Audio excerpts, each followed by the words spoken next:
Greetings, I'm your host, Dr. Wolfula, with a review of the latest entry in the formerly titled Jurassic Park franchise, Jurassic World Rebirth. That is one big pile of shit. The original Jurassic Park, based on the Crichton novel of the same name, is one of my favorite films of all time. It combines two things I love, dinosaurs and theme parks. It's a winning combination. What do they got in there, King Kong? The film took liberties with its dinos, but depicted them through ILM's innovative effects as believable animals first and foremost, not pure movie monsters. And the cast of the film was great. Their characters had interesting personality quirks that made them endearing, but they were ultimately ordinary people that were easy to relate to, and who made the dinosaurs seem so much larger in stature. How'd you do this?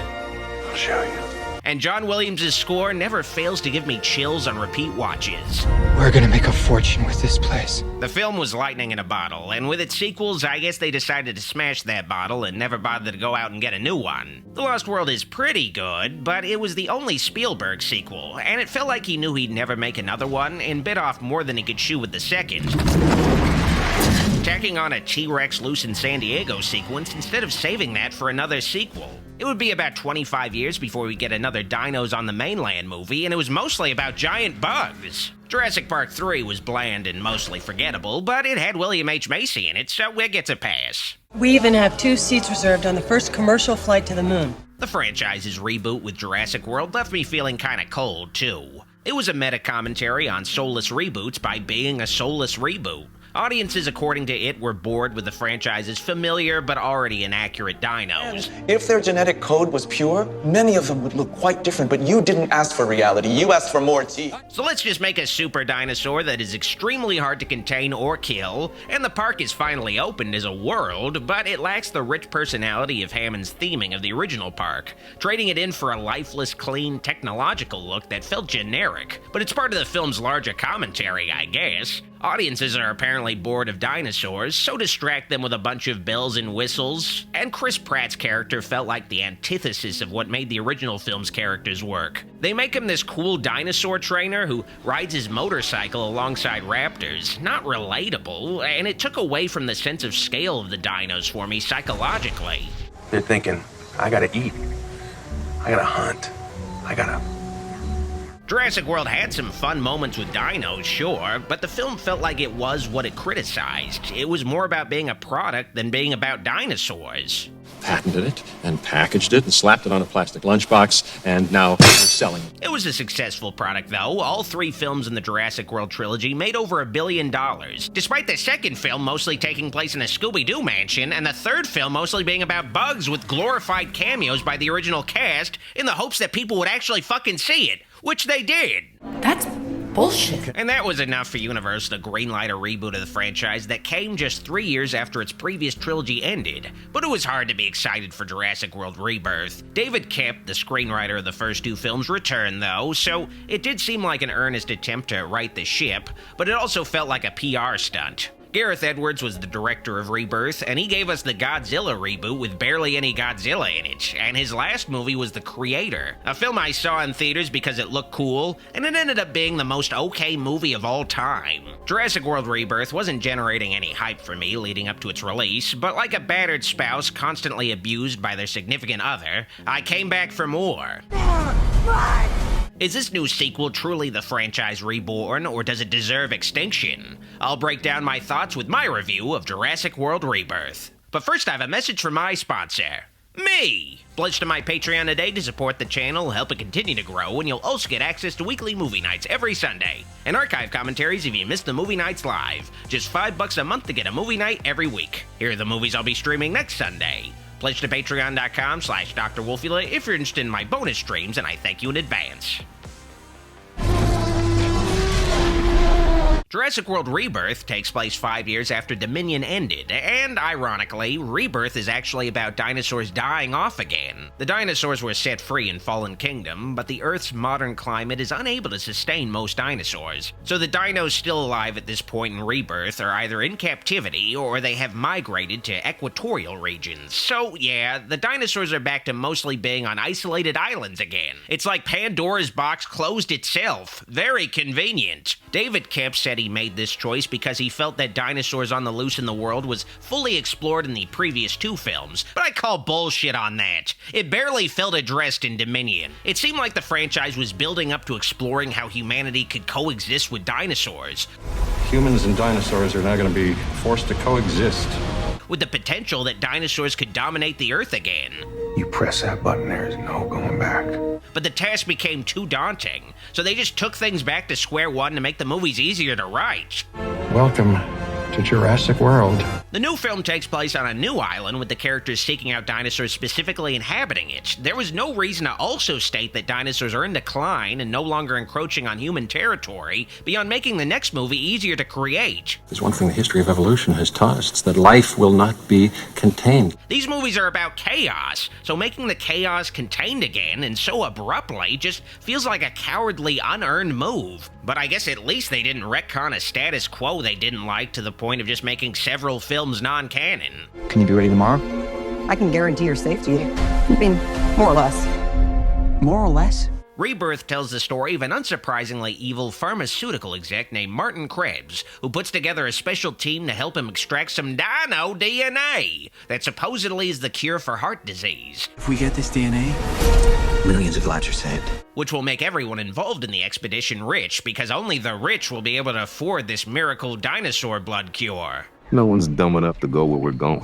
The problem is that the dino blood needed is isolated to an island on the equator, Isle St. Hubert, where every government has outlawed travel to, and the crew needs to extract DNA from 3 specific megadinosaurs: the aquatic Mosasaurus, the land-based Titanosaurus, and the winged Quetzalcoatlus. And giving all the MacGuffin dinosaurs separate traversal methods and biomes feels really contrived. It'd be a nice premise for an open-world Jurassic Park game, get you exploring the whole map, but in a movie it makes things feel way too artificial. We need DNA from the 3 biggest dinosaurs. Speaking of artificial, that's a good way to describe the characters that embark on this expedition. Scarlett Johansson plays Zora Bennett, an undercover agent turned mercenary hired to lead the Dino DNA expedition, chartering a ship helmed by her longtime friend Duncan Kincaid, played by Mahershala Ali. The team of mercenaries are aided in their trek by a paleontologist trained by Alan Grant, a Dr. Henry Loomis. Dr. Henry Loomis, this is Zora Bennett. Sorry, what mission? Yes, this movie has a Dr. Loomis in it, but he's not the cool kind that says he shot someone 6 times. I shot him 6 times!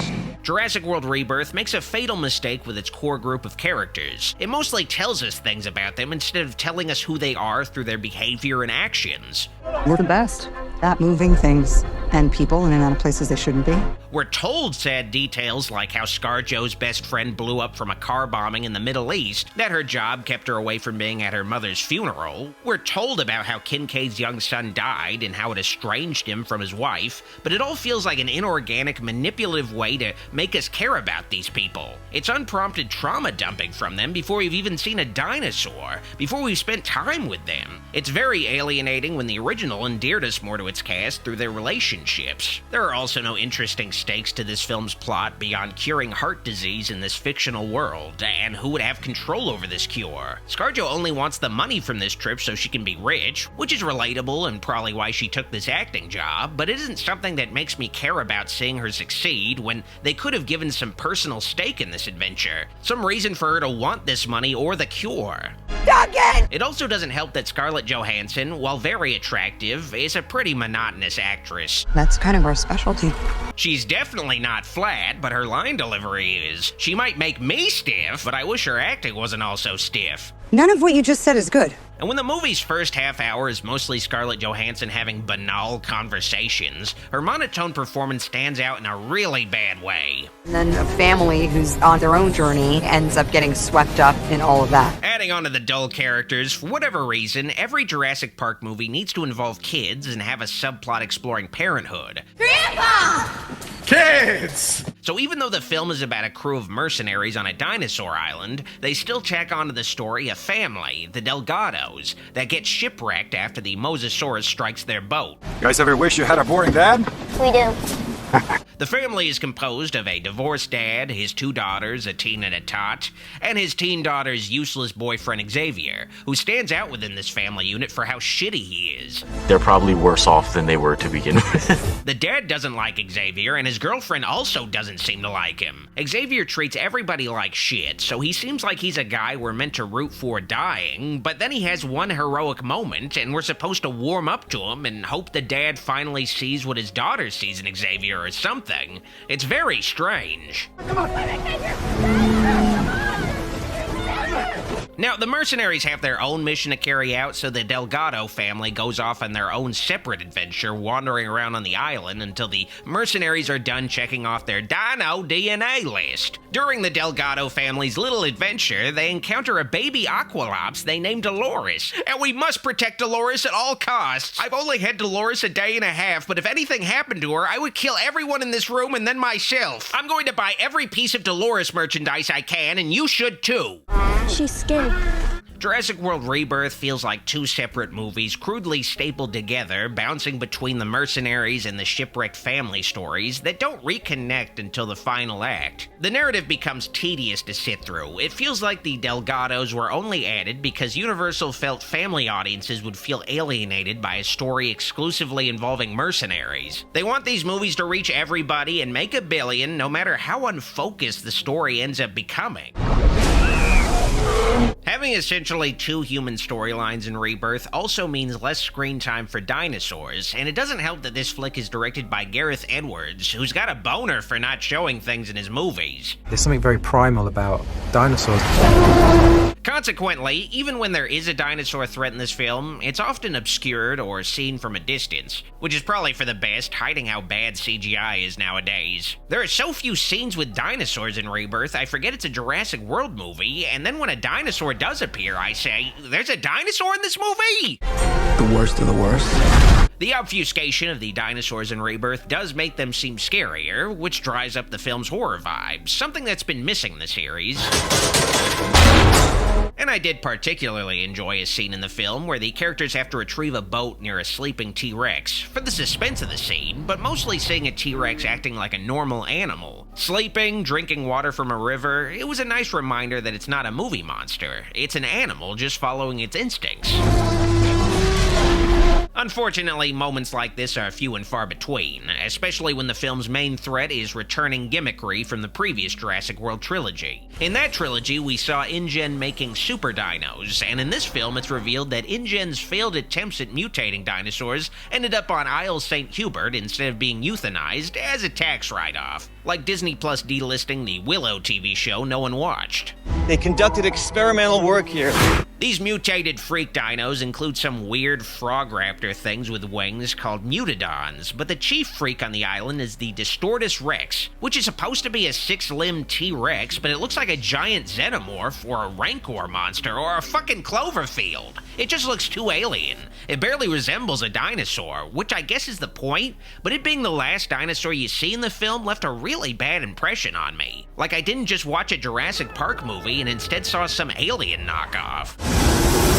The movie especially left me feeling cold because there was no real climactic moment in the final act. Something cool to end the movie on, like the T-Rex fighting the raptors in the original film. Rebirth had a lot of survivors in its plot, and their escape from the island felt so easy. I couldn't believe the movie was actually over when the credits began. I was just left bewildered saying, "That's it?"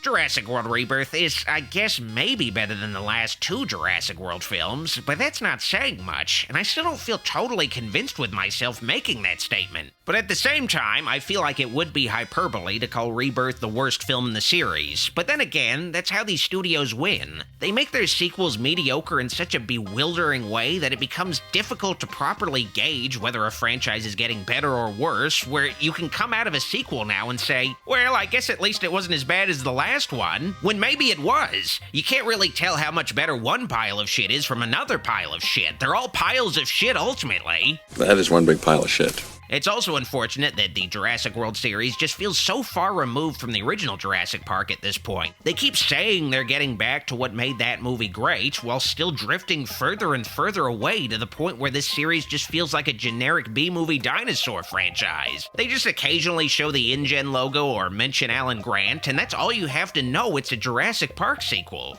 And we accept it because this is pretty much the only dinosaur movie franchise available. We can still get cool dinosaur scenes and have the rest of the movie still be good. I probably sound fucking insane. I give Jurassic World Rebirth a pile of shit out of Dolores. Dolores is too precious for this world. She's scared. She's scared of. Before I go, I just want to mention that I'm working on some I Know What You Did Last Summer reviews in anticipation of the new film. And I've also been recording an audiobook reading of the original, uncut I Know What You Did Last Summer book that's available on my Patreon. Click the link in the description if you want to support the channel and listen to part 1 of my new reading of I Know What You Did Last Summer. This video is made possible through the pledges of my Patreon supporters, and I'd like to give a very special thanks to the kind folks pledged to my shoutouts tier. All of their support on Patreon means a lot to me, and it helps my dark influence continue to grow. If you liked this video, like it, and if you loved it, click the subscribe and bell buttons for more videos. Be sure to also keep in touch by following me on social media at Dr. Wolfula. While I still have your attention, consider pledging to my Patreon to support the channel and get bonus content like private movie night streams with me and credits in my videos. Consider pledging at patreon.com/Dr. Wolfula. Also, check out official Dr. Wolfula merch on tpublic.com/user/Dr. Wolfula. Thanks for watching. Dr. Wolfula signing out.